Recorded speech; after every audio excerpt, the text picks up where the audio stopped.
l'annonce du confinement, il y avait une journée de didactique qui était prévue en histoire-géographie, donc 6 heures de présentiel.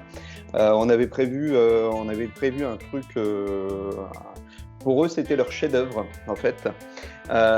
C'était une sortie pédagogique, c'est-à-dire on avait utilisé tout ce que l'on avait travaillé en didactique les fois précédentes pour dire maintenant on innove et on va à l'extérieur et on imagine que vous réalisez une sortie pédagogique avec vos élèves et vos formateurs seront vos élèves. Donc ils avaient préparé tout ça, donc tout tombé à l'eau au dernier moment. Donc il a fallu tout transformer effectivement en distanciel rapidement.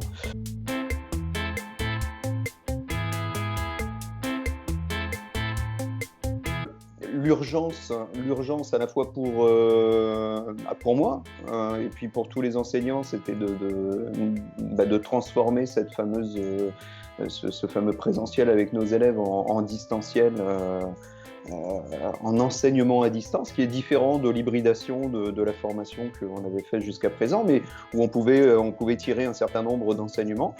Donc voilà, donc, je me suis dit pourquoi pas proposer un format un petit peu différent à nos stagiaires en disant on va organiser une journée, alors une demi-journée dans un premier temps parce que moi je trouvais que c'était trop de passer une journée entière et de les bloquer une journée entière en distanciel.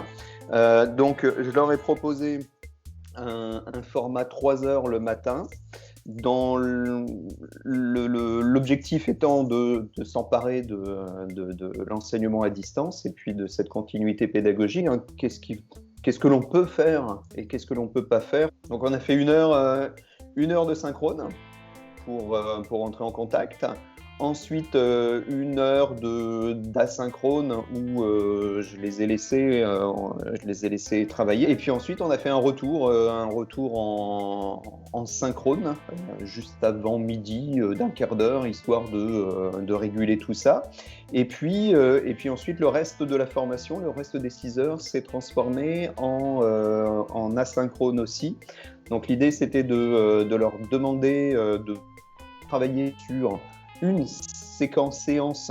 Alors, séance pour ceux qui étaient les moins à l'aise, mais sur une séquence à distance, à destination de leurs élèves, et puis de la déposer sur la plateforme It's Learning, et ensuite de continuer le travail que on avait entamé au début de l'année, c'est-à-dire un travail un peu collaboratif, à savoir qu'on avait déjà fait ce type d'exercice. Les stagiaires déposent leur travail, leur séquence, et ce travail est relu par un autre stagiaire qui va aller montrer 2 points positifs, au moins 2 points positifs, et 2 points qui pour lui ou elle devraient être améliorés dans ce qu'il ou elle a lu.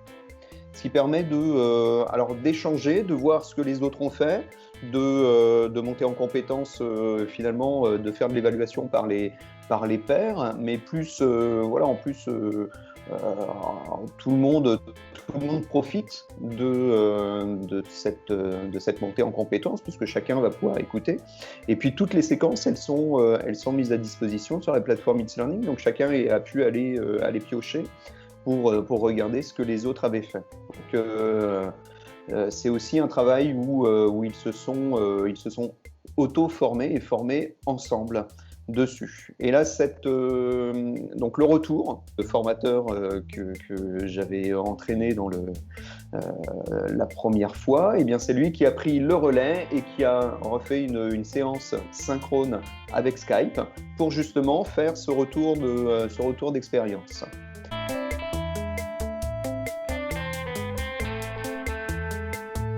J'essaye de leur envoyer et d'être en contact au moins une fois par semaine via WhatsApp. Donc pour l'instant, je leur envoie des messages.